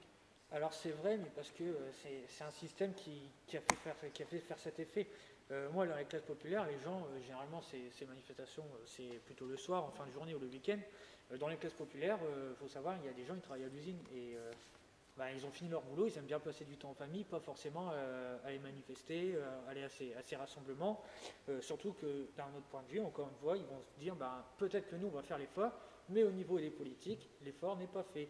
Donc ils vont toujours se poser la question de se dire, nous, on se bouge le cul. Et je mettrai €1 aussi. Ils se bougent le cul et au niveau national, les politiques, ils sont là, ils n'en ont rien à faire. C'est une question secondaire. Justine, un mot sur la mobilisation des classes populaires dans les manifestations, la marche pour le climat, etc. On ne les a pas toujours vues, du moins ça a été questionné. Après aussi, c'est qu'on ne va pas forcément les chercher en fait. Ils ne se sentent pas concernés parce qu'ils se disent Ouais, mais c'est des gens qui habitent en ville, qui ne pensent pas forcément environnement, et puis eux, peut-être, il y en a certains qui pensent peut-être environnement, mais qui ne revendiquent pas parce qu'ils disent, bah, à quoi ça sert, je le fais, c'est bon, c'est bien. Si tout le monde ferait ça, on gagnerait du temps. Enfin bon. Non, vas-y, je rien. Non, mais je vois que j'ai un peu refroidi l'ambiance, c'est pour ça que j'ose pas trop. Ah non, refroidi, c'est le bâtiment qui est froid. Ouais. C'est pas toi, c'est le bâtiment. Dans un regard. Parce que Mohamed est dans une démarche de transition, donc du coup, on a tous très froid. On va le voir après, on aura Mohamed tout à l'heure qui va nous parler d'Iris Environnement. Un dernier mot, très rapide du coup, parce qu'on est déjà un peu en retard. C'est quoi votre actu? C'est quoi le coup de cœur, peut-être, le projet que vous avez envie de mettre en avant là, à nos téléspectateurs Quentin, t'en as tellement, donc je sais pas. On a 2 minutes. Hein, donc, du coup, parler vite fait de la MAB. Donc, la MAB, c'est facile à rejoindre. C'est tous les vendredis soirs, de 18h30 à 19h30, à la ferme Malplaquet, à côté de l'étang du vignoble à Valenciennes. Donc, on a plein de producteurs, donc venez, c'est cool. Et comment les contacter? Peut-être la MAB par Facebook Ils ont Facebook, donc c'est la MAB Valençol, mais sinon vous tapez AMAB Valenciennes et vous trouvez facilement sur. On a un blog, donc voilà, il y a tous les contacts dessus. Et sinon, du coup, Potamousse, je peux parler. Normalement, on avait un atelier. Il y a eu player sur Potamousse de toute façon. Oui, mais on avait un atelier dimanche. Mais à côté de ça, on avait un projet avec Greensa, donc c'est une asso étudiante dont je parlais aussi dans le player. Et on a un projet de ferme urbaine à l'université. Donc voilà, si jamais ce genre de choses vous intéresse, c'est vraiment un gros projet. Il faut être étudiant pour ou non? Pas besoin. Pas besoin pour venir du Valenciennement en fait. Voilà, tout simplement. Si ça vous intéresse, vous pouvez venir. Il y a déjà des professeurs qui sont venus nous. Donc Potamousse sur Facebook pour découvrir ces différents projets. Justine, Pierrick, un mot sur un projet, un coup de cœur, un sujet. S'il y a des jeunes qui veulent faire un service civique, aller chez Unicité. Là, je donne ce petit coup de pub parce que c'est des gens super. Ils sont pour la diversité des gens. Qu'on vienne de la campagne, qu'on vienne de ville, qu'on vienne d'un milieu populaire ou un peu plus aisé, ils prennent tout le monde, on rencontre des gens super, des associations, des moments, on travaille avec des associations, enfin bref. Merci, vous pouvez faire un service civique, engagez-vous. Voilà. Unicité Valenciennes, vous pouvez les contacter sur Facebook et j'en profite pour embrasser Amir. Pierrick, un dernier mot? Moi, c'est un mot d'ordre, hein, c'est engagez-vous, on a besoin de la jeunesse, vous êtes le futur de la planète, quoi. Moi je pense que l'écologie ça va être prochainement, du moins d'un côté politique, ça va être vraiment l'enjeu qui va vraiment être suivi nationalement, internationalement. Il faut vraiment se rassembler autour de l'écologie. Dans les quartiers, on a besoin de vous. C'est vous qui connaissez vraiment les problèmes que vous rencontrez, qu'on parle d'isolation, quoi. C'est vous qui les connaissez. Moi je les connais aussi dans mon quartier mais pas ailleurs, quoi. Engagez-vous, prenez la parole. Lors d'élections ou quoi, c'est à vous d'aller voir aussi les politiques à un moment et de leur dire nous on a les solutions, vous n'êtes pas tout seul. Peut-être que vous ne voulez pas vous engager, mais nous on est là et on le fera. Voilà. Engagez-vous. De toute façon, on aura un dernier player présenté par Safia justement sur un élu local qui va justement parler de la politique. C'est pas tout de suite, hein, mais on aura un élu local qui va justement nous parler et présenter la politique de l'agglomération de Valenciennes Métropole là-dessus. Merci messieurs, merci Justine, merci à vous. Donc j'invite j'invite Hervé à me rejoindre pour le deuxième instant H, parce que la deuxième fois on en a 2. On va parler du centre social de Douchy, c'est ça? Alors, on va parler surtout de jeunes du Valenciennois qui participent à un dispositif qui s'appelle Détecte Connect, qui est un dispositif porté par la CSRV. Donc ce sont des jeunes qui concrètement ont décidé un petit peu de s'investir sur ces questions autour de l'environnement, de la préservation des espaces verts. Et on a justement Safia et Sébastien qui ont pu aller à leur rencontre au niveau de la base de loisirs d'Amaury à Ernie. Donc je vous propose tout simplement de regarder un petit peu ce que ces jeunes proposent comme projet. Donc on est sur un chantier de bénévoles. Donc là les jeunes depuis 3 jours travaillent 6 heures par jour. Bénévolement pour le chantier, la réalisation du chantier. Par contre, à partir de demain, voilà, le centre Amaury nous a réalisé un programme un peu plus calme, puisque mardi, mercredi et vendredi, on va travailler uniquement du matin. Et l'après-midi, on aura des activités. Et le jeudi, on reprend journée complète. Donc on va avoir des activités autour du centre. Les jeunes vont découvrir le tandem. On va aussi découvrir la biodiversité, la faune et la flore. Donc, est-ce que tu peux te présenter, s'il te plaît? Je m'appelle Bokanaï, j'ai 21 ans et j'habite sur Denain. Je m'appelle Ludovic, j'ai 28 ans et j'habite à Ona. Ok. Je m'appelle Théo, j'ai 16 ans et j'habite à Ona. Qu'est-ce qui vous a motivé, vous, à être ici? À être ici, changer d'air, Ouais. partir de la maison Ouais, voilà. et être en activité. Ce qui m'a motivée, c'est déjà la nature, parce que j'aime bien la nature. Et par rapport au sentier, parce que c'était une découverte.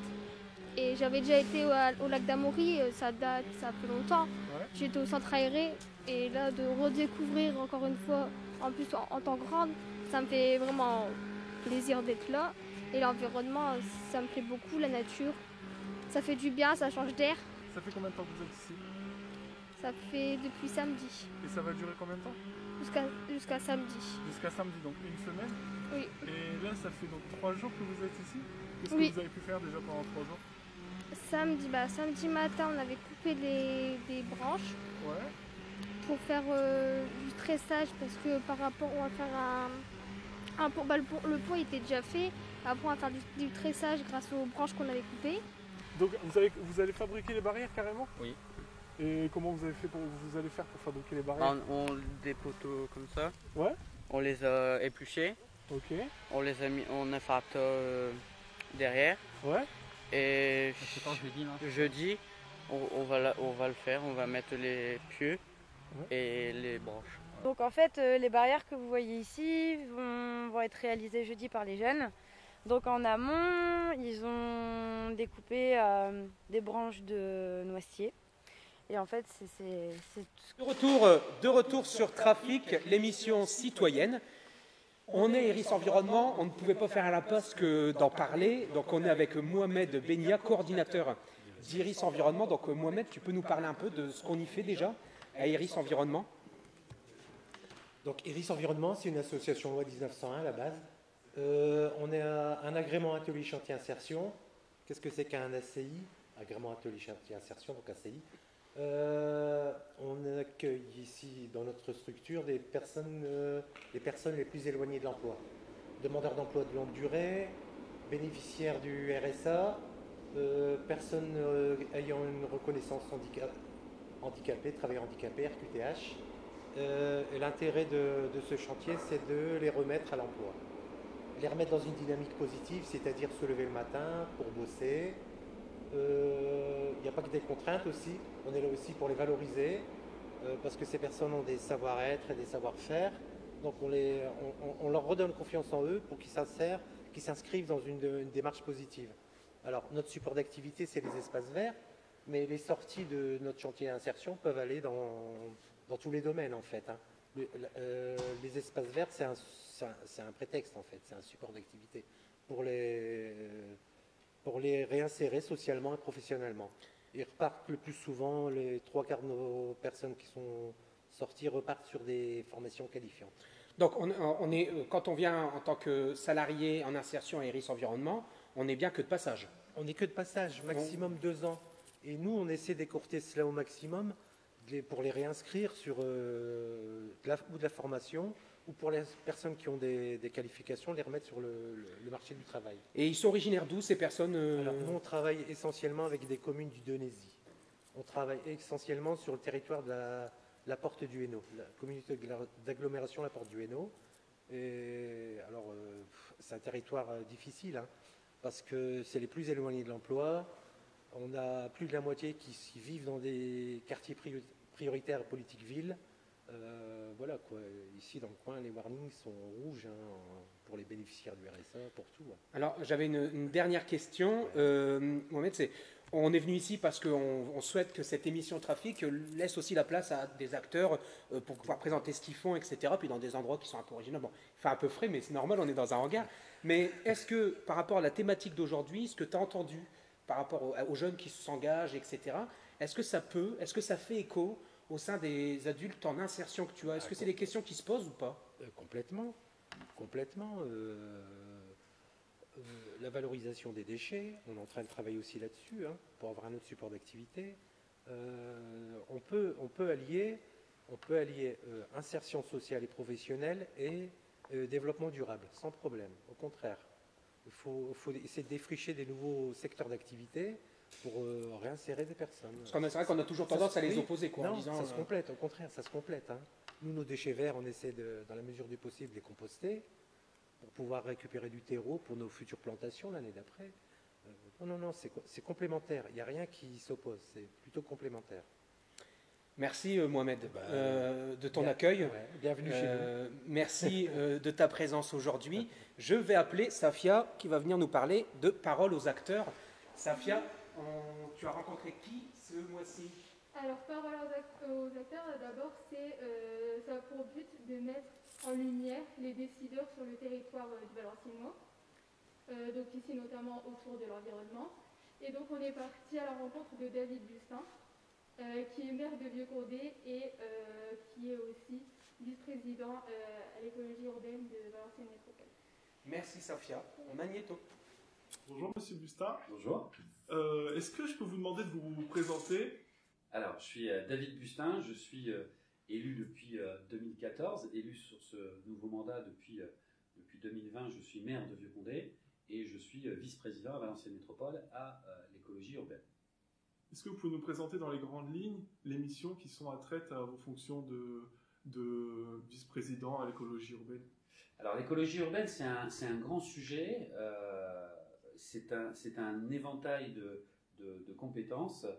Aujourd'hui, Valenciennes Métropole, dans ses compétences, collecte les déchets ménagers au porte-à-porte, avec forcément un prestataire que tout le monde connaît. Aujourd'hui, Valenciennes Métropole, c'est 35 communes, à peu près 190 000 habitants, donc énormément de foyers, 75 000 foyers collectés en déchets d'ordures ménagères, en déchets sélectifs, ce qu'on appelle le bac jaune, ce que tout le monde connaît sous forme de bac jaune, le déchet vert, les bouteilles par exemple, et puis les déchets verts des végétaux pendant une période de 7 mois par an. Pour donner des chiffres de référence sans rentrer dans les détails, aujourd'hui c'est plus de 116 000 tonnes qui sont collectées en porte-à-porte chaque année pour l'exercice 2019. C'est plus de 285 000 passages en déchetterie. Nous avons 6 déchetteries qui sont disposées sur l'ensemble du territoire. Et puis c'est aussi, parce que c'est votre rôle, 5 000 enfants qui sont sensibilisés dans les écoles des 35 communes. Est-ce que vous pourriez nous présenter le plan local de prévention des déchets ménagers? Alors, le PLPDMA, comme on dit, désolé pour les initiales, mais c'est comme ça qu'on l'appelle, donc le plan local de prévention des déchets ménagers et assimilés, c'est d'abord une obligation réglementaire. Et nous, au lieu de respecter ce texte, on a voulu lui donner une valeur. C'est-à-dire que aujourd'hui, ce PLPDMA, c'est une commission que je préside. Nous sommes 6 élus au total. J'ai d'ailleurs l'intention de la doubler. J'ai mis en place, il n'y a aucune obligation réglementaire, une parité par rapport aux tailles des communes, puisque les besoins ne sont pas les mêmes entre une commune de 10 000 habitants et un village, tout simplement. Et j'ai aussi instauré une parité volontairement homme-femme, parce que je pense que c'est aussi important. Le PLPDMA, c'est quoi? C'est comment on transforme une réglementation sur la sensibilisation des gens à la nouvelle façon d'appréhender le déchet, qui doit devenir une matière première et non plus quelque chose qu'on brûle comme malheureusement on le fait encore aujourd'hui, ou comme au début de notre mandat par exemple en 2014, le mandat précédent, on avait encore 10% des déchets qu'on enfouissait dans un trou, hein, concrètement. C'est vulgaire ce que je dis, mais c'était comme ça. Aujourd'hui, grâce à toutes nos actions, on est à moins de 1%. Donc c'est des sujets de réemploi, de sensibilisation, d'aller dans le monde des écoles, de lutter contre le gaspillage alimentaire, de faire des appels à projets associatifs. Pour donner quelques exemples, c'est les Repair Cafés, là où les gens se rencontrent dans certaines communes, donc dans un bistrot, comme on dit chez nous, où on retrouve une convivialité, une cohésion, et puis quelqu'un qui arrive avec un téléviseur qui n'est plus censé fonctionner, puisqu'on a l'obsolescence programmée, malheureusement, et il faut se battre contre ça. Et puis en face, on a un monsieur qui, lui, est un spécialiste et va venir réparer cet appareil, il va repartir pour 5 ans, pour 10 ans. Donc le PLPDMA, c'est tout ça, j'en oublie. Hein. On travaille aussi beaucoup avec les cantines de nos 35 communes sur le gaspillage alimentaire, qui représente un sujet très important. Donc c'est un accord avec les villes de l'agglo, sous la directive de notre président, Laurent de Gallet, et sous mon pilotage, pour sensibiliser, peser les déchets à l'entrée, à la sortie, et demain être en capacité, dans les marchés avec les prestataires qui font nos repas dans nos cantines, de leur demander de respecter ce principe de non-gaspillage, de lutte contre le gaspillage alimentaire, qui aujourd'hui représente à peu près 30% de ce qui est produit en déchets, rien que dans les cantines scolaires, pour donner cet ordre. Et une dernière chose importante, on a un PLP-DMA élargi, c'est-à-dire qu'on fait rentrer des gens qui ne sont pas des élus, qui sont des représentants, des commerçants, des artisans, des associations, je ne vais pas citer des noms parce que sinon je vais en oublier, ils vont m'en vouloir, mais énormément d'associations qui travaillent sur le réemploi. Qui dit réemploi dit aussi réinsertion professionnelle. Les passerelles sont faites, elles existent, on les a mis en place. Et je pense que c'est des vrais sujets. Et donc on a aussi un PLP-DMA élargi où on présente un bilan annuel avec une trentaine ou une quarantaine de représentants du monde associatif et des réemployeurs de ce qu'on collecte. Est-ce que pour vous, Monsieur Bustin, l'écologie c'est un enjeu générationnel? Alors générationnel, malheureusement, il n'y a qu'une prise de conscience aujourd'hui. En tout cas, ça ne va pas être un enjeu politique. Je parle en qualité de vice-président, mais je parle dans mes tripes quand je dis ça. J'ai cette réputation de dire les choses cash, donc je ne vais pas mâcher mes mots. Voilà, l'environnement, l'écologie, peu importe comment on l'appelle aujourd'hui, ne doit pas être un enjeu politique. Voilà, aujourd'hui, on ne doit pas voter écologie. On doit avoir une prise de conscience quand on dépose un déchet, quand on fait un dépôt sauvage, quand on fait un acte aussi lamentable que prendre ce masque et de le jeter par terre au lieu de le jeter dans une poubelle. Je pense que c'est ça, l'environnement, l'écologie, qu'elle soit urbaine, qu'elle soit de sensibilisation. Et puis aujourd'hui, on travaille beaucoup sur, je l'ai dit, il y a 5000 enfants qui sont informés, qui ne sont pas formés, mais qui sont informés chaque année. Je les appelle mes petits ambassadeurs, par amour, tout simplement, parce que c'est nos gamins qui vont nous sauver. C'est nos gamins qui vont dire aux parents, attention papa, cette bouteille-là, c'est pas dans ce bac-là qu'il faut jeter, mais dans l'autre. Donc chaque année, on en forme 5000, et ces 5000 repartent avec un savoir que les parents n'ont pas. Mais c'est normal, parce que nous, on n'a pas appris ça. On ne nous a pas formés à tout ça. Donc aujourd'hui, nos ambassadeurs du tri, qui sont de Valenciennes Métropole, qui sont des emplois qui ont été créés ici, ont cette mission très importante de sensibiliser. Donc pour moi, l'écologie ne doit pas être un parti, ne doit pas être une force, un lobby, c'est une conséquence de la surindustrialisation qu'on a faite pendant des années, le 19e et le 20e siècle, et aujourd'hui on paye les pots cassés, et le but c'est d'essayer de ne pas laisser un héritage catastrophique à nos enfants. Donc on passe par nos enfants, qui un jour porteront notre écharpe et nous remplaceront, et qui auront une vraie prise de conscience. Merci. Je vois que c'est un sujet qui vous tient vraiment à cœur. Bien sûr. Est-ce qu'il y a quelque chose qui vous marque, que vous aimeriez mettre en avant? Quand je suis arrivé en 2014, j'étais déjà vice-président sur l'environnement. Quand je suis arrivé en 2014, la première chose que j'ai fait, en 2015, juste après, ça a été un diagnostic du bac d'ordures ménagères. Quand on a fait cette analyse en 2015, elle a été présentée en 2016, on s'est rendu compte que 30% de ce qu'il y avait dans les bacs d'ordures ménagères, c'est-à-dire ce qu'on met dans les sacs poubelles noirs dans le bac, pouvait être mis dans le bac jaune. Donc c'est là où la prise de conscience, elle est politique, dans le sens noble du terme, elle n'est pas écologique ou environnementale, c'est de dire comment on fait passer le message. Aujourd'hui, la vision qu'on doit avoir sur ces enjeux-là, la loi va énormément bouger sur les 2 ou 3 prochaines années, va nous imposer les choses, c'est dommage de passer par la loi, mais après tout tant mieux, s'il faut passer par là, c'est de dire, aujourd'hui on a une étiquette sur un bac jaune pour nous dire ce qu'il faut mettre dedans. Moi mon rêve, en tout cas mon objectif sur ce mandat-ci, sur ces 5 prochaines années qui restent du mandat, c'est de dire j'aimerais qu'on mette une étiquette sur le bac gris pour leur dire ce qu'on peut encore jeter dans le bac gris. Et la volonté c'est d'avoir moins de passage d'ordures ménagères, et donc moins d'incinération, et plus de tri, et donc plus de réemploi. Merci beaucoup, c'était super intéressant. C'est moi qui vous remercie.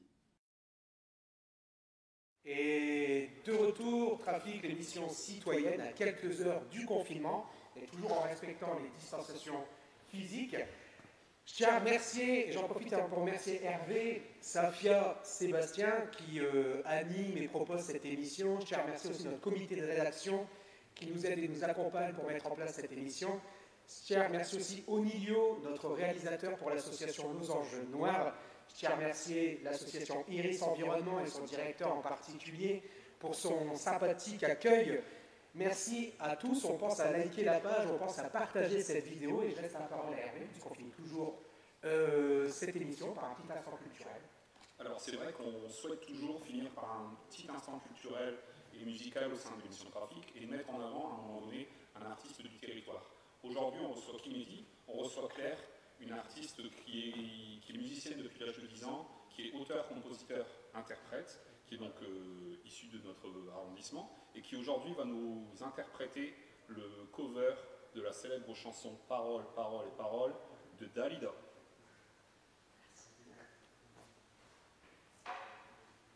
Encore des mots, toujours des mots, les mêmes mots, rien que des mots.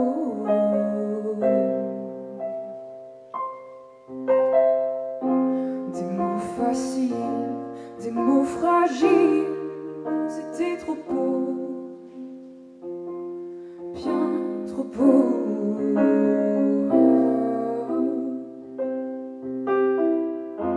Mais c'est fini, le temps des rêves, les souvenirs se fanent aussi quand on les oublie. Le caramel, bonbons et chocolat. Merci pas pour moi, mais tu peux bien les offrir à une autre qui aime le vent et le parfum des roses. Moi, les mots tendres enrobés de douceur se posent sur ma bouche, mais jamais sur mon cœur. Paroles, paroles, paroles, paroles, paroles, paroles, paroles, paroles, paroles, paroles.